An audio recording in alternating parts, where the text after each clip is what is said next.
Eh bien voilà, nous allons bien entendu célébrer cette journée de Yerushalayim, ce Yom Yerushalayim tout à fait particulier, 53e anniversaire de la réunification de la capitale de l'État d'Israël, qui est célébré, il faut bien l'avouer, un peu de manière plus mitigée, moins solennelle, moins joyeuse que d'ordinaire, bien entendu en raison des restrictions imposées par l'épidémie de coronavirus, mais ça ne nous empêche pas de célébrer cette grande journée et de parler, on va dire, d'Israël, de revenir sur l'histoire d'Israël et sur l'histoire du sionisme moderne avec notre invité. Notre invité, c'est Jonathan Simon Selem. Bonjour Jonathan.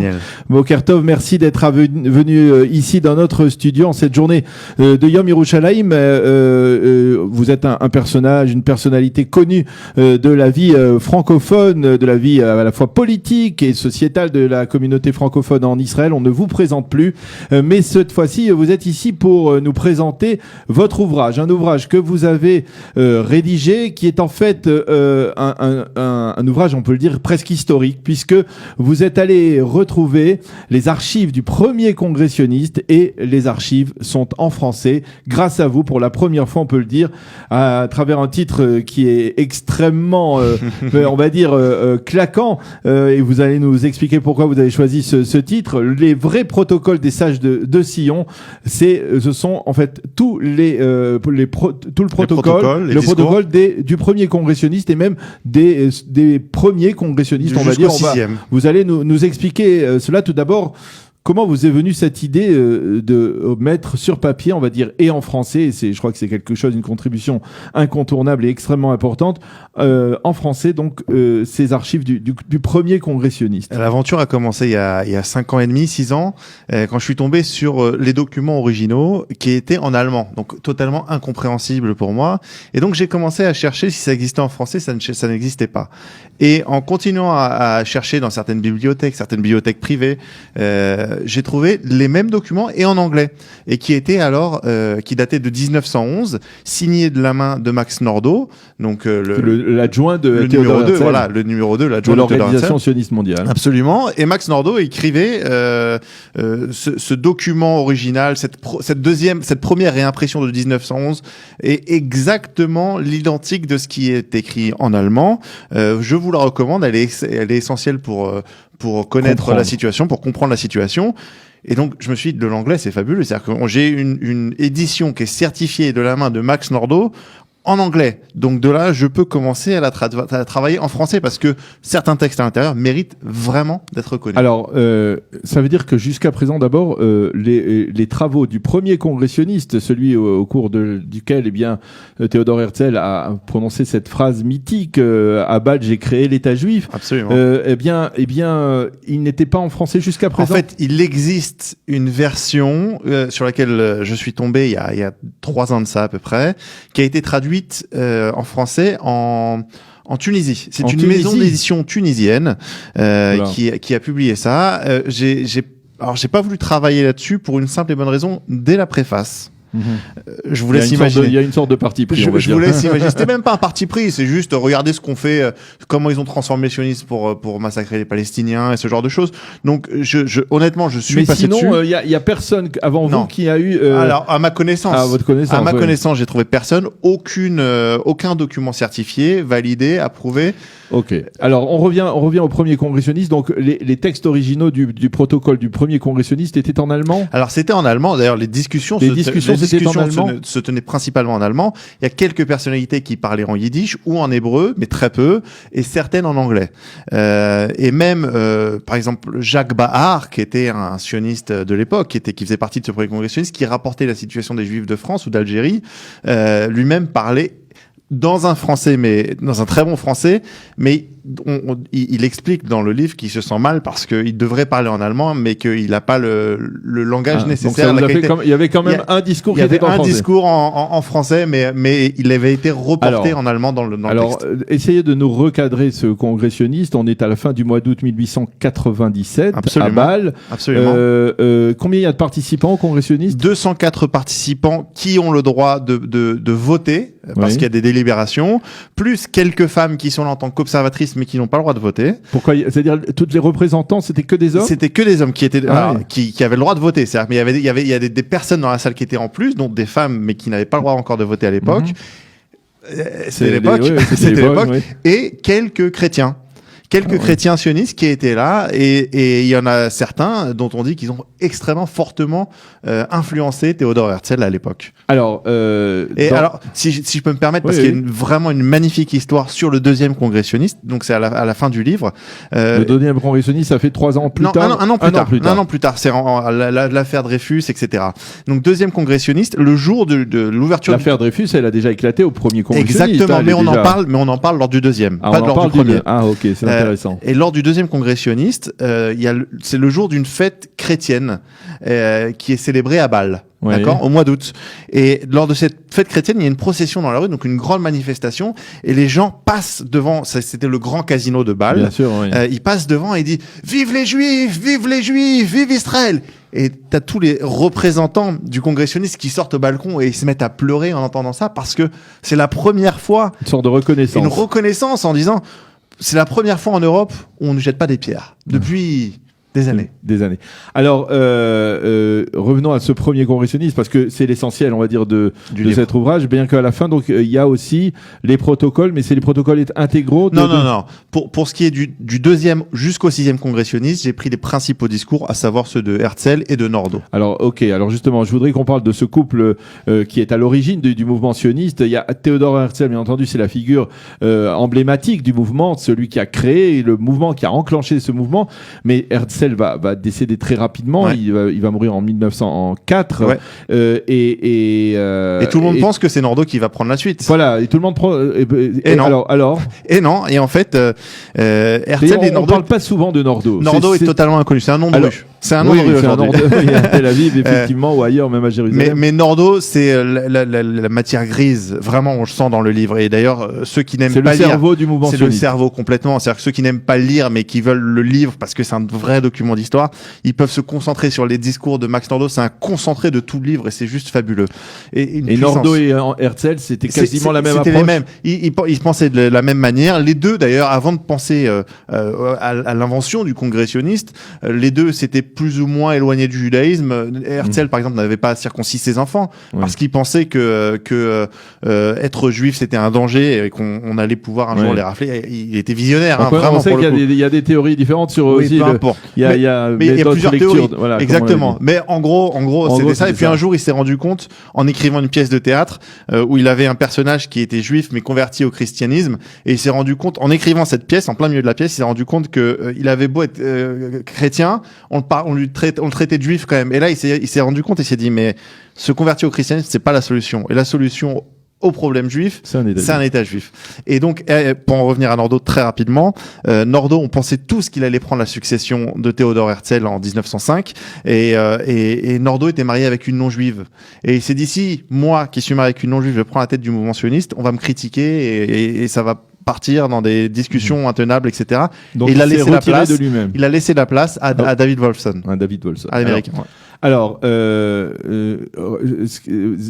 tout à fait intéressant de savoir combien de temps vous avez travaillé 5 ans. sur ce. 5 ans. Bah, c'est pas un travail du quotidien, donc c'est un vrai travail de recherche, de précision, d'adaptation. Mais au départ, vous racontez-nous un peu de manière plus détaillée comment vous avez récupéré tous ces documents. C'est-à-dire parce que c'est une sorte de travail d'enquêteur. C'est complètement ça. C'est-à-dire qu'au début, je tombe sur un document en allemand où je comprends que le titre, et grâce à Google Translate. Oui. Parce que l'allemand, c'est quelque chose d'assez particulier. Mais ça m'interpelle. Moi, j'adore les documents historiques, l'histoire, etc. Et donc, j'entreprends de rechercher un document en anglais, enfin en français et puis en anglais. Je le trouve en anglais. Et il se trouve qu'il en vente aux enchères. C'est ça, c'est cette traduction de Nordau dont vous parliez exactement, tout à l'heure, de 2011. 1911, exactement. 2011, c'est 1911, exactement. Édité par une association austro-hongroise, de l'époque, qui s'appelait Barissia. Et donc je me dis, écoute, c'était, je crois que le montant, il est aux alentours des $2,000-2,500, ce qui est un petit prix quand même, hein, mais qui n'est pas non plus colossal. Et donc j'ai investi mes $2,500 dans cet achat du document original. Et donc je l'ai reçu. D'abord je l'ai lu. C'était une délectation, un plaisir, parce que En anglais, donc. Oui, en anglais, absolument. Et puis là, je me suis dit, c'est quand même extrêmement dommage qu'on ne retrouve pas ces documents en français parce que ça vaut son pesant de cacahuètes. Au niveau historique, intensité, c'est juste fabuleux.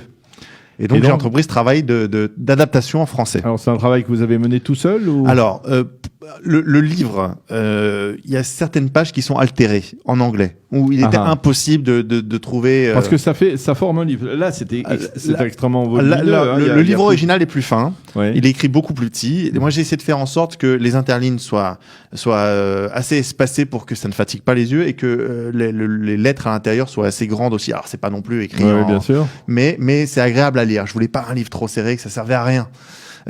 Et donc, mais le livre original, il est petit comme ça, il fait 200 pages. Oui. Il fait la moitié de celui-là à peu près.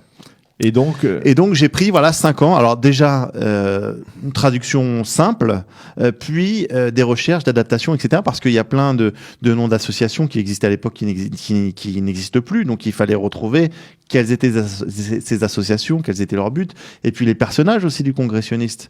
Rechercher qui ils étaient, ce qu'ils voulaient, quels étaient leurs buts. Alors, ce qui est intéressant, c'est que puisque vous avez vraiment défriché à ce niveau-là et reproduit tous les discours des pères fondateurs du mouvement sioniste, c'est intéressant de savoir est-ce que la vision de l'État d'Israël aujourd'hui, elle est très différente de celle qu'ils avaient au moment du premier congrès sioniste. Qu'est-ce qui a changé? C'est difficile à dire. Alors, le premier changement, c'est qu'à l'époque, c'était l'Empire ottoman ici. Oui, bien sûr. Et que le travail principal de Théodore Herzl à l'époque, c'était d'être le premier diplomate de la nation juive. C'est-à-dire qu'il allait voir le sultan de l'Empire ottoman, mais après, il est parti voir le chancelier allemand. Et puis, vous le savez, au cours des 6 premiers congrès dont on parle... L'empereur, la fameuse photo avec l'empereur allemand. Exactement. Et il y a eu plein de solutions qui ont été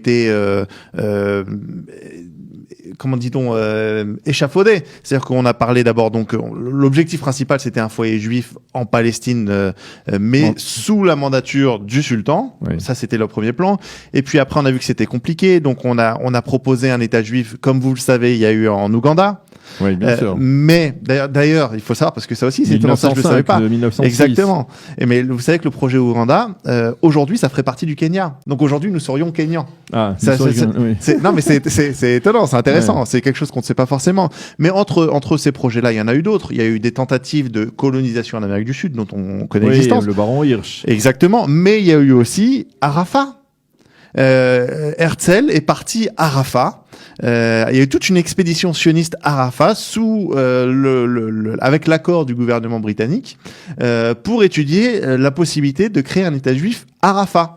Alors, on parle de quel Rafah? En Égypte. De le Rafah de Rafia. Exactement, à l'entrée de Gaza, enfin à côté de donc, Gaza. Il y avait un projet Il y avait un projet, parce que c'était c'était les Britanniques encore à l'époque, et les Britanniques ont dit, si vous voulez, on va à Rafah. Et donc, ils sont partis à Rafah, et ils ont vu qu'à Rafah, alors les Juifs voulaient vraiment aller à Rafah dans un premier temps, et le gouverneur d'Égypte était d'accord, jusqu'au moment où il fasse une étude sur la situation hydraulique de la région, en disant, vous allez mourir de soif, c'est pas possible. Donc, le projet Rafah a été annulé dans l'année, en fin de compte. En quelle année on était 1904-1905. D'accord, au moment de la disparition de Théodore Herzl. Alors, maintenant, la question que je voudrais vous poser, c'est de dire... Aujourd'hui, comment peut-on se procurer ce livre et puis son utilité, c'est que par exemple vous êtes en contact avec par exemple les archives sionistes, les responsables de l'organisation sioniste mondiale, parce que c'est quand même un projet assez impressionnant et qu'il faudrait faire savoir. Alors il y a des projets qui sont en cours avec le Merkaz Herzl, le centre Herzl à Jérusalem, et donc il va y avoir des conférences organisées avec elle dans les prochains jours, prochaines semaines. J'ai pas les dates précises, mais ça arrive. Avec l'organisation sioniste mondiale, j'espère qu'on va aboutir à quelque chose. Pour l'instant, on est au tout début des discussions. Il y a certaines personnalités politiques en France qui l'ont reçu, une 50aine de personnalités politiques de droite comme de gauche, d'extrême droite comme d'extrême gauche. Et souvent les pires, je leur ai envoyé à eux précisément pour qu'ils comprennent que Israël, c'est pas la résultante de la Shoah, mais que ça a été bien créé avant et que ça a vraiment son utilité. Et pour trouver ce livre en Israël, il y a plusieurs possibilités. Il y a les librairies francophones, donc à Jérusalem, il y a Vice Versa, à Tel Aviv, il y a les librairies du Foyer, à Netanya, Kikara Torah. Et pour ce qui est de Internet, sinon, vous avez les grands sites marchands, Amazon.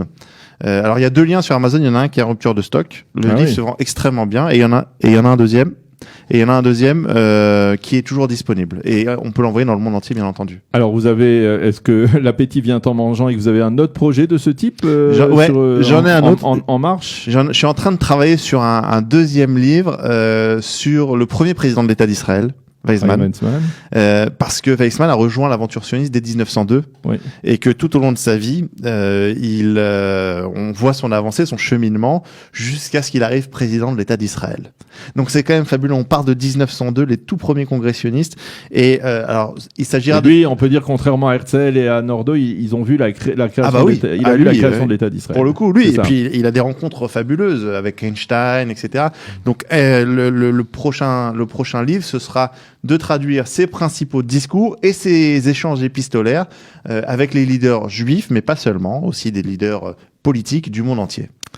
Eh bien, Jonathan Simon Selem, merci beaucoup d'être venu ici en cette journée de Yom Yerushalayim. C'était très intéressant, passionnant de vous rencontrer, de voir ce sujet. Bien entendu, on ne peut que recommander. Donc, pour ceux qui sont imbibés ou imprégnés de l'histoire du sionisme moderne, eh bien, cette lecture des protocoles du premier congrès sioniste qui s'appelle les vrais protocoles des sages de Sion. Parce que ce sont les vrais. Parce que ça, c'est effectivement les vrais et que les autres, on sait à quel point ils ont été falsifiés et ils sont le reflet de l'antisémitisme qui régnait. Merci beaucoup d'avoir œuvré sur cet ouvrage et merci beaucoup d'être venu. Bonne chance et à bientôt. Chag Sameach à l'occasion de Yom Yerushalayim. Shalom. Au revoir.